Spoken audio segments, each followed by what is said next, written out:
സന്തോഷ്, ഈ പാർട്ടിയും പ്രസ്ഥാനവും ഒരുക്കിയ കരുതലിൽ ശാസ്ത്രം കിണഞ്ഞു പരിശ്രമിച്ചു അദ്ദേഹത്തെ. ഏറ്റവും ഒടുവിലത്തെ ഹൃദയാഘാതത്തോടു കൂടിയാണ് സംഭവങ്ങൾ മാറിമറിയുന്നത്. എല്ലാ അവയവങ്ങളുടെയും സ്പെഷ്യലിസ്റ്റുകൾ ആ അർത്ഥത്തിൽ പരിശ്രമിച്ചു. പക്ഷേ അവസാനം സംരക്ഷിക്കാനാകാത്ത വിധം ഗുരുതരാവസ്ഥയിലേക്ക് കടക്കുകയായിരുന്നു പുഷ്പൻ. അങ്ങനെയാണ് പുഷ്പൻ നിന്നു പോകുന്നത്. ഒരുപക്ഷെ ആ വീടും പരിസരവും ഒക്കെ എങ്ങനെ ഇപ്പോൾ സന്തോഷം?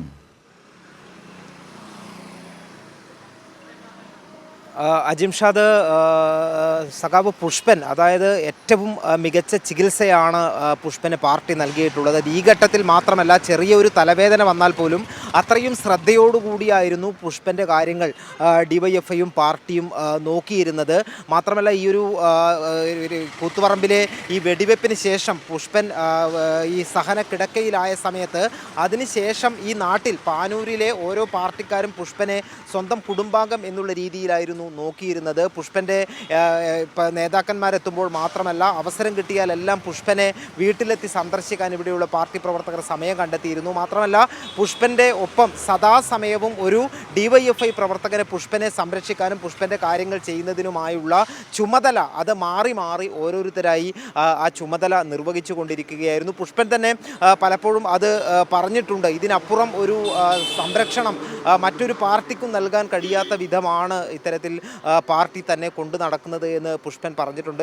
പുഷ്പൻ്റെ പാനൂരിൽ ചൊക്ലിയിലെ മേനപ്പുറത്തെ വീട്ടിൽ, അതോടൊപ്പം തന്നെ അതൊരു പാർട്ടി സഖാക്കന്മാരുടെ, രാജ്യത്തിൻ്റെ നാനാ ഭാഗത്ത് നിന്നുള്ള പാർട്ടി പ്രവർത്തകരുടെയും പാർട്ടി നേതാക്കന്മാരുടെയും ഒരു നിത്യ സന്ദർശന കേന്ദ്രം കൂടിയായിരുന്നു. കണ്ണൂർ സന്ദർശിക്കുന്ന നേതാക്കന്മാരാരും, ദേശീയ നേതാക്കന്മാരുൾപ്പെടെ പുഷ്പനെ സന്ദർശിക്കാതെ മടങ്ങാറില്ല. മാത്രമല്ല, കണ്ണൂരിൽ ഈ പുഷ്പനെ കാണുന്നതിനായി കേരളത്തിൻ്റെ വിവിധ ഭാഗങ്ങളിൽ നിന്നെല്ലാം തന്നെ ഡിവൈഎഫ്ഐയുടെയും പാർട്ടിയുടെയും പ്രവർത്തകർ എല്ലാ ദിവസവും തന്നെ പുഷ്പന് സന്ദർശകരുണ്ടായിരുന്നു. അതുകൊണ്ട് തന്നെ അത്തരത്തിൽ ഒരു ഈ ലോകം മുഴുവനുള്ള കമ്മ്യൂണിസ്റ്റുകളുടെ ഒരു ആവേശമായി തന്നെയായിരുന്നു പുഷ്പൻ നിലയുറച്ചിരുന്നത്. ലോക കമ്മ്യൂണിസ്റ്റ് പോരാളികൾക്കെല്ലാം തന്നെ ആവേശമായിരുന്നു പുഷ്പനും.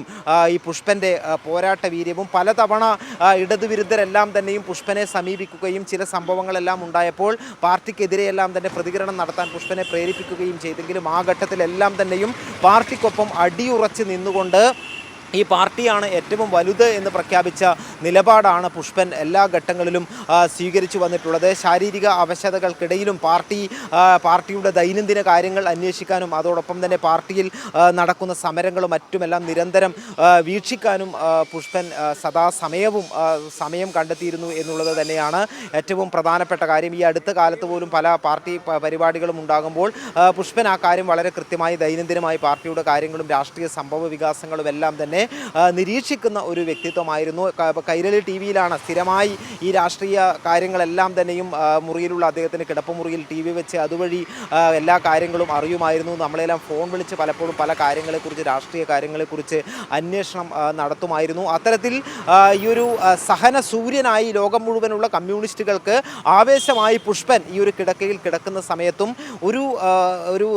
അതായത് മുഴുവൻ സമയവും ഒരു പാർട്ടി തന്നെയായിരുന്നു പുഷ്പൻ്റെ ജീവവായു എന്നുള്ളത് തന്നെയാണ്. പുഷ്പനെ അത്രയധികം ഈ പാർട്ടിയും പാർട്ടി പ്രവർത്തകരും സ്നേഹിച്ചിട്ടുണ്ട് എന്നുള്ളതാണ് ഏറ്റവും പ്രധാനപ്പെട്ട കാര്യം.